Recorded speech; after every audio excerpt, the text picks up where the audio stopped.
Bonjour à tous, Grenoble Indian Film Festival est ravi de vous retrouver pour une nouvelle séance d'interview avec nos invités, nos réalisateurs, nos cinéastes cette année pour l'édition numéro 5 du Grenoble Indian Film Festival. Nous avons aujourd'hui avec nous Gagan, qui est un cinéaste indien du nord de l'Inde, et qui nous envoie un film, un court-métrage qui s'appelle Alexa, qu'il a tourné pendant Covid, pendant cette crise en Inde. Film très intéressant que je vous recommande. Ça sera intéressant aussi de découvrir un peu son parcours, puisque c'est quelqu'un qui est venu à Milan faire une école au départ de haute couture par rapport aux vêtements, par rapport aux habits, et qui avait en parallèle cette passion pour le cinéma, pour la vidéo, et qui a gardé cette passion. Il a eu l'occasion de travailler avec Dhanush lors de l'extraordinaire Journey of the Fakir, qui a été donc promu à Cannes, en promo bien sûr, avant la sortie, hein, pas en sélection ou autre. Et donc, il a eu l'occasion de faire toute la couverture du parcours de Dhanush à Cannes avec le réalisateur et toute l'équipe. Ça, c'était une première visite pour lui aussi au Festival de Cannes. Et nous, Indian Cinema Events, évidemment, on l'a aidé avec toute cet emploi qu'il avait sur Cannes, et on est ravis de l'avoir fait en 2018. Suite à cela, il a tourné beaucoup de films, petits clips de voyage en Europe, bien sûr, où il voyageait, mais également en Inde. Et il est retourné en Inde, et là, on le retrouve pendant cette crise de Covid, où il n'a jamais arrêté de tourner, de travailler, et il nous revient avec un petit court-métrage qui s'appelle Alexa, qu'on aura pour le festival. I'm switching to English, Gagan. Thanks a million for giving us your film, Alexa, wonderful little short film. And I just said a couple of words about you, about us knowing each other with Indian Cinema Events, you coming and covering Dhanush and the extraordinary journey of the Fakir, which was how we got to meet, your intervention in that project, and you filming all the promos and everything, and also the photography for covering Dhanush and that whole campaign that was there in Cannes, but that you were also studying haute couture in Milan, which is like so fantastic. And so there's all these different aspects, different sides to you, and plus the passion for filmmaking that you never left, that never left you, and that you went around Europe filming different things, and have kept that, you know, passion for traveling and filming, which is precious to help people discover little parts of Europe, parts of India as well.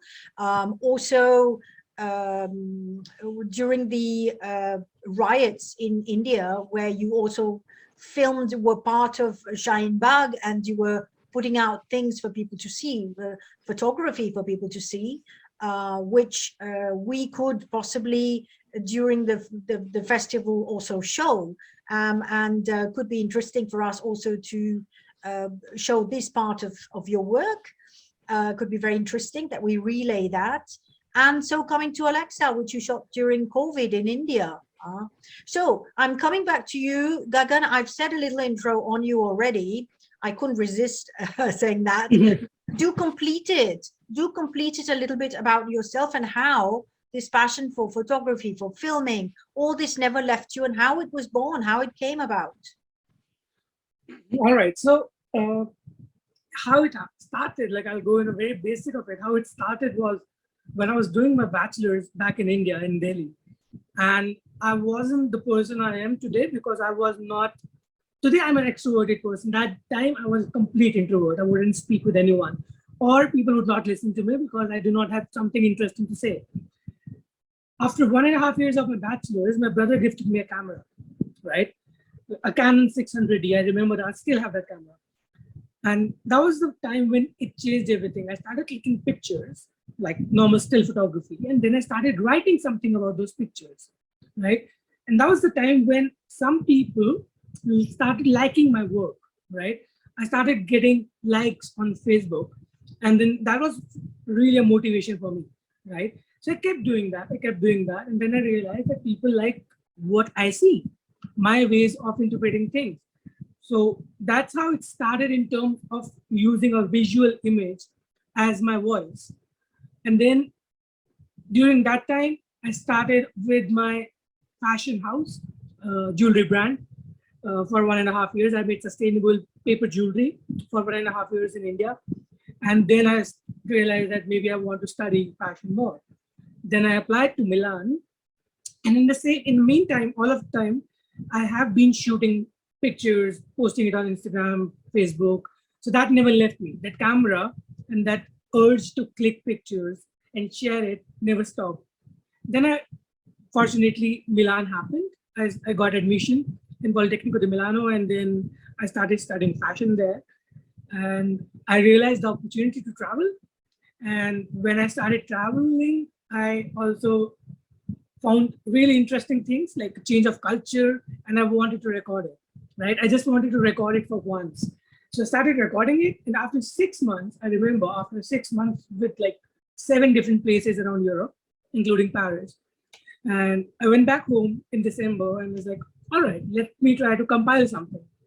That was the first time I made a travel video, a travel film, and it was fantastic. I loved the process of it. Like I would love to find a music for it and what shots, what story can I bring out with just the things I've shot. And that film was 3.5 minutes and people absolutely loved it, right? And I loved it as well. It's not just like people loving it. I love the final product. I would still go back today to see it because I really liked what I shot and what I edited, right? And then I traveled more and then I kept doing that. So, and the haute couture and the fashion was ongoing process because I was doing my master's. So it was a 3-year, 2-year program anyway. So I realized I can travel and do that as well.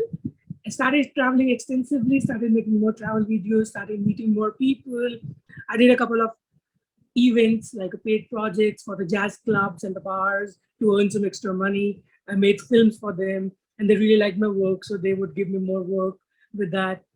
So after a little point, there was this friend of mine who said, Gagan, you are actually doing brilliant in terms of cinematography.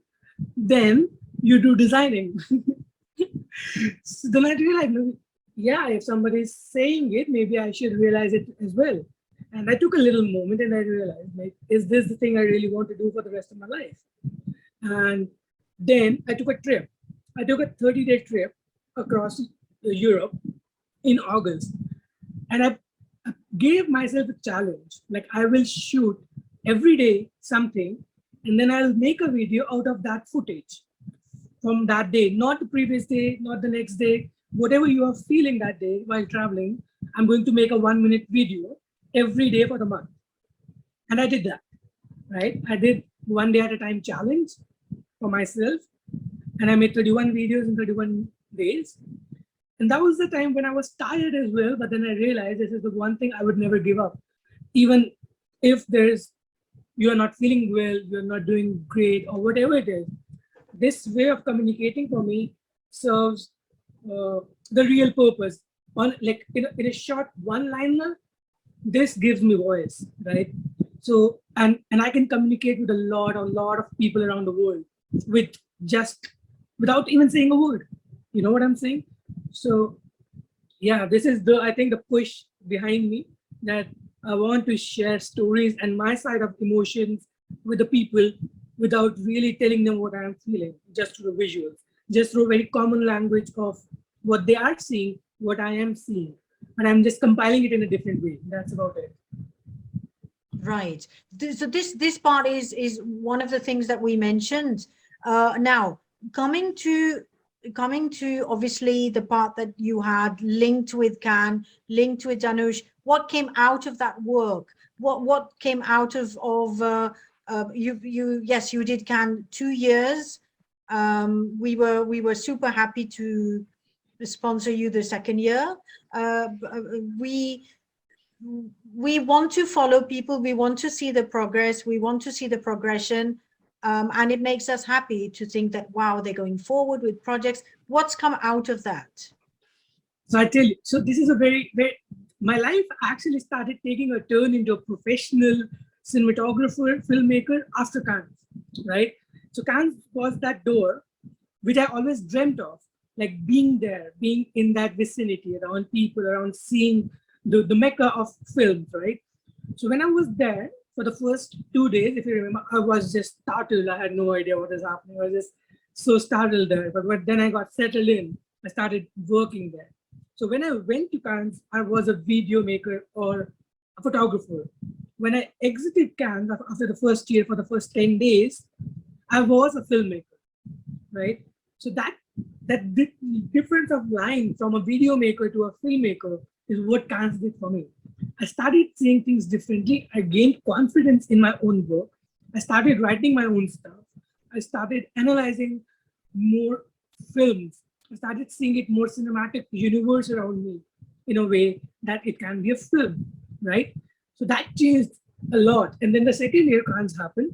And then I was a filmmaker. I came there, I mean, I was there working with you guys, but I had already made a film back then, right? And that would not have happened if I would not have been in Cannes, because I was happy making travel videos, it served my soul. But when I went to Cannes, it gave me an extra hunger to be there as a filmmaker. Like, I made a promise to myself in the second year of Cannes that one day I'm gonna be here with my film in the main festival, right? And that would not have happened if I was not there. So if I'm a filmmaker today, it's just because that Cannes opened that horizons, opened my mind in that direction. I'm just asking you, so I'm using this, it's very precious what you're saying right now here in terms of any filmmakers in schools, in places who are studying filmmaking, who have never been to Cannes. Give a few lines as to why Cannes is so essential. We're not talking about the red carpet. We're not talking about that, or the glitter and glamour side. What you learned as a young filmmaker, which is essential, what advice would you give, and why would you tell people to come to Cannes? What is the important thing that one finds in Cannes? Right. So other than the glitter and glamour, I think Cannes is much more than that, just because you are around the vicinity of the people from the entire globe who are breathing the same cinema around you. Same but different, There are different pavilions, there are different cultures, different world of filmmaking around there. And the opportunity to connect with them, the opportunity to go and talk with them and to understand what is the difference there, which is I think is very immense, because one, this is not easy. You do not find people that easy who will talk or where you can connect with them. And I mean, we all know that in this industry, what we care about, connections is what makes it better for you, right? And Cannes is that place. You meet people around the globe. You meet people from the all level of the world, right? When I was a video maker, I met people who were just doing videos. I met photographers, but then I met directors. I met big cinematographers, right? So there's the entire staircase of people, whoever you want to meet, whoever you wanted to communicate, to know, to get inspired, to really get inspired. If you're a young filmmaker, if you go to Cannes, you're not there just for the red carpet or seeing Tarantino or James Bond or anything like that. Of course, that helps, right? Seeing Tarantino helps. It makes, oh yeah, in real life it helps. But what helps more is the inspiration you get around there. It's the air around that is inspiring. You do not just be there. You are there and then you are gulping it all in. When I met Devashish Makhija for the Bhosle thing, right? I could just see how focused that guy is. And I can never get that off me, right? I met him at night. He was working on his laptop, right? At the beach. And then those are the things which sticks with you. The inspiration, the resistance, the resilience you find in the people there. And the observation like you had to see and observe and say, well, these people are working. I mean, right. Yeah. And I met some like young people who want to be filmmakers. Like I came on a bus, right? And I met this girl in the bus, and she knows crazy amount of cinema in the world, like crazy amount of cinema. And she was just there for 3 days in Cannes Pass, and she wanted to just see some films, and that's a different level of inspiration. And she could see those films anywhere, right? And she has seen at least 15 times more films than I have, and different kind of Japanese, Korean, Israeli films. She was talking to me about so many things, and those things inspire me. The inspiration you get there is, I don't think it's very, very on a very different level. And honestly, for me, that is one thing I would go to Cannes for tomorrow if I get an opportunity, right? Other than meeting people, I would say this is the second thing which helps young filmmakers, because again, you can just make connections. You can meet people. If you are there for a project, or if you're really passionate, maybe you will find your people there, right? And the market, the entire hub of this world's largest cinema culture is there. And you just and I remember you telling me this, that Gagan, you have to speak, right? You cannot just be in a corner, because the first 3 days I was not speaking. I was very shy. But then that's the point. You can not be a spectator just. You will have to be in it. And when you are there, you get into it, and that helps, right? So yeah, if you are a young filmmaker, I mean, if you get a chance to go to Cannes Film Festival, don't even give a second thought about it. It will change your life. I'm changing subject. I'm coming back to what we discussed at the beginning.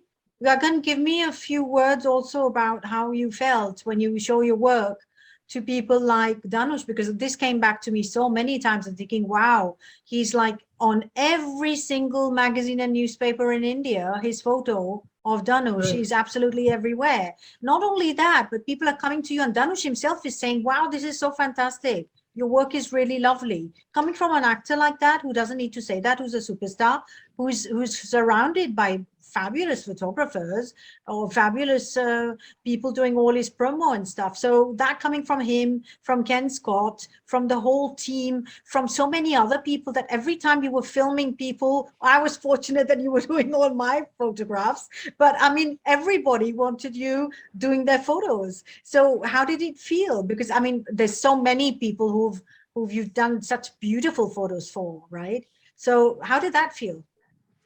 Like honestly, when I remember that particular moment when Dhanush, I showed him a picture and he's like, oh my God, this is fantastic. And I was like, all right. I mean, I was startled. When this happened for the first time, I could not feel a thing, because I was like, all right, this is not real.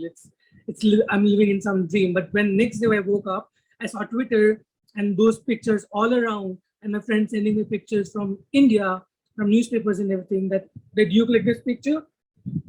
It felt really, really good. I have to be honest. It felt like, okay, my talent has some place, right? So that feeling of belonging, belonging in the place where you thought you belonged, happened there. So that was a really, really satisfying feeling for me. I felt really satisfied. I think I was the happiest there. I had a call with my parents. I remember I told them that this happened, and they were really happy.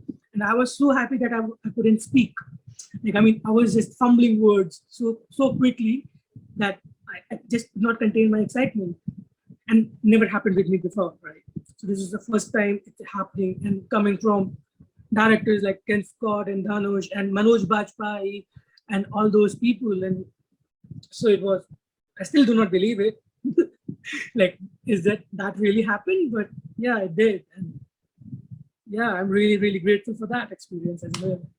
So then 2 years, you go back the second year as well, different films, different people. That's interesting as well, that what came out of that. Now, coming back to Alexa, because we're keeping this in focus, obviously, how did that come about, this film? How did you think of this? Because you're shooting so much all the time, you can't stop yourself, and then you feel, I want to do this as a film. How did that happen? And tell me who you've taken in the film. Who are these people? Right. So Alexa actually happened in the midst of a pandemic, like in the second wave when India was completely devastated, right? And you couldn't do anything. You are scared to go step out of your house, right? And that was the time it actually happened out of despair, particularly for me, because I was stuck. I was not able to do things. I was not able to create anything. I was not able to meet people. And I wanted something to creatively nudge me in a positive direction, right? Oh, so you feel that you were blocked and stuck? I was blocked, yeah. I was blocked and stuck pretty much during the pandemic. But then, when I was blocked and stuck, I realized something very important about me, that this being stuck in one place actually helps me to look around and see and figure out a way to be creative again, or try to be creative again. So how Alexa happened is a funny story, because so people in Alexa are actually my mom and dad, right? So and that used to be the routine. My mom wakes up early in the morning. The first thing she says, Alexa, play live Kirtan, right? Because that's what Alexa does in our house, always live Kirtan most of the time, right? And I noticed it, and she has a different way of communicating with Alexa, like as if it's her child, right? I found it very interesting for once, but then I was like, all right, I mean, people can have different opinions about it. Then it happened, and then the pandemic hit, and we could not go out, but the Alexa thing remained constant, right? If you are talking to somebody, if you are hearing bad news or something, Alexa things remain constant always. And then I started noticing a pattern in their life, right? They wake up, they make tea, and then all the regular hustle bustle. My dad just happily would go and get the pocha, the mop, and started doing it himself all the time.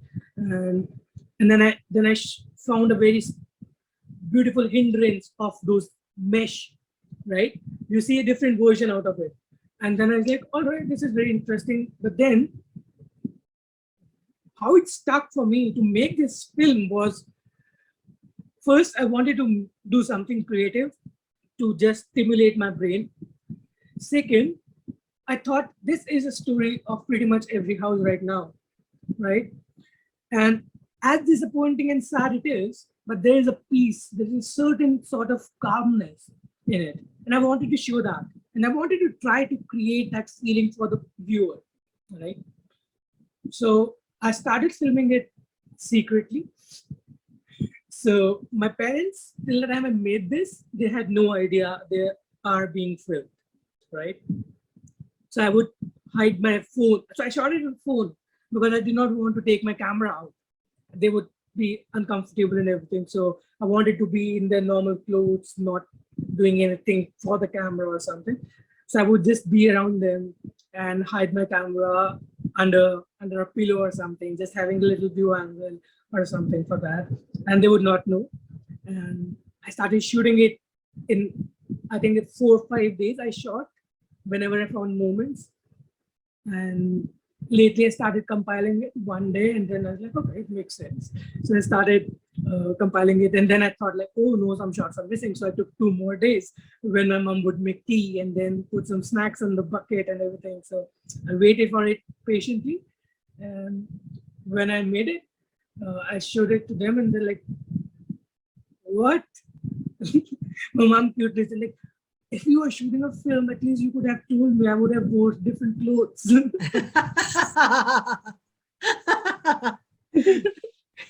And she obviously cannot understand that, no, you really wanted the authentic thing. Exactly. And when Dad's like, I was not wearing t-shirt. Yeah. That's the point. Oh, right. That's funny. That's interesting. But at no moment did they say, no, you can't publish this, and we don't want you doing this. No. Nah. Never. No, Wonderful. they were really happy when they saw the final result. So they were really happy, and my dad was a little emotional when they saw it for the first time, and I thought this actually made them realize in a positive way for me that this is one thing I really am passionate about. Like, it's not just videos anymore. I want to make films. So it worked both ways, I think, for us. And yeah, and then he shared it. Like, he's like, send me the film. I'll share it with some friends. So we sent it to some of the people. So what did they say? What did they say? So they loved it. So the good thing about film, which I feel, is that it's showing the story of my mom and dad, but it's actually not. It's showing the story of almost every household, right? A friend of mine messaged me and said, you know, this exact same thing happens at my home. The only difference is that your dad wears a turban. My dad doesn't. You know, it's the same. So which I felt is such a nice thing to receive as a comment from someone who's seen it, right? So yeah, it's very fulfilling for me, this film, Alexa. Other than anything, it's very real. It's as raw as it could be. There's nothing made up in that. For us, selecting this film with COVID and without COVID would just not be the same meaning. And it being during this COVID crisis as the typical revelation of what all of us were going through, we became quieter and quieter. We were focusing on the essentials of what we had to do every day. We were close to ourselves, who the real selves are, into our souls, delving into our souls and reflecting on things. And we became very quiet because there was so much noise outside and so much pain and suffering outside that we were observing, and at the same time observing ourselves, the internal self and the external self, which it comes out as a beautiful reflection in your film. So no, it really, really interesting. For us, it's really interesting to now look back, go back out and see it as spectators when actually we were inside this situation. Now, little by little, we're going outside and we are becoming the spectators we've always been to a pandemic, to a show, to a circus, to anything that's been happening to us. We've never been so engulfed into anything, and here it's all of us drowning in this ocean where our lives and who we were, whether suffering from COVID, not suffering, our daily lives or not, the inside and outside is met, actually really met at one point, and it was a global phenomenon. So it's something that obviously nobody can forget, and you very aptly put this at its right place in the pandemic, which I find is also the reason that inspired me to, select the film, which is very accurate, in the way it's treated and the way we just all of us felt locked up in our houses. So no, really interesting. What's coming up next? What are you working on? What are you doing? We obviously want to have you in Grenoble. You've been to Grenoble once, and want to have you back soon. Want to have you back soon. So what are the plans? So right now I finished a short film script, and the pre-production is almost done. So my actor is coming from Milan in 20 days. So we are shooting a shot. I am directing it and possibly being the cinematographer as well. We haven't decided on that, but it's a short film about two people, a couple who used to live together but now are not living together and trying to move on in their lives, right? It's a very similar, very day-to-day life story, but then I have some different versions of it. So let's see how it goes, but that's the next plan for now. And other than that, I have a documentary to shoot. I got a project in Bombay. So there's this documentary I am DPing, basically. We haven't finalized the date yet, but is going to happen soon, hopefully. So yeah, these two things, basically. Interesting, huh? It's interesting. You're keeping busy, obviously thinking of short films. You're carrying on with short films.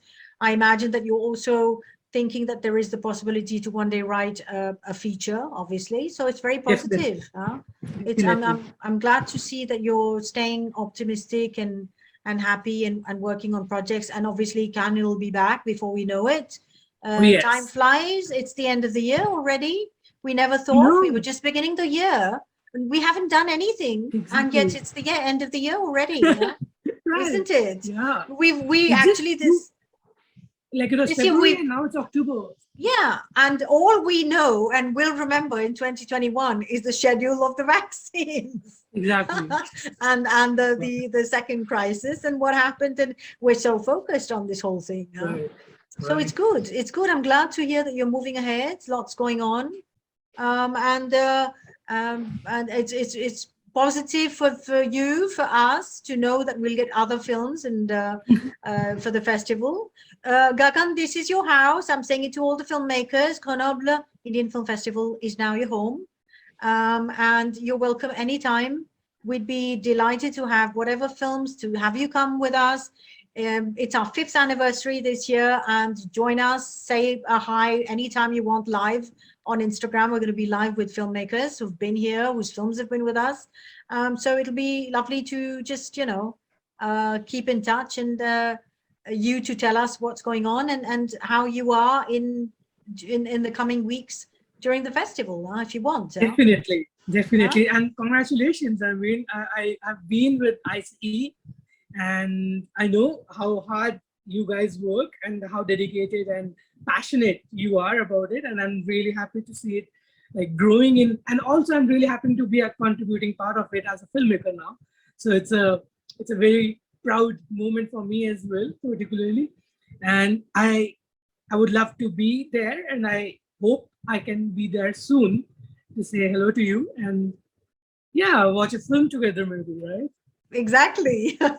Yeah. And obviously Can will be there before we know it. Right. It'll be here. I mean, time flies. Once we're speaking in October, before we know it, it's already May. May is really not far off, right? When we're preparing things and everything coming up. So I'm just going to say bye to you. Thanks a million for this contribution.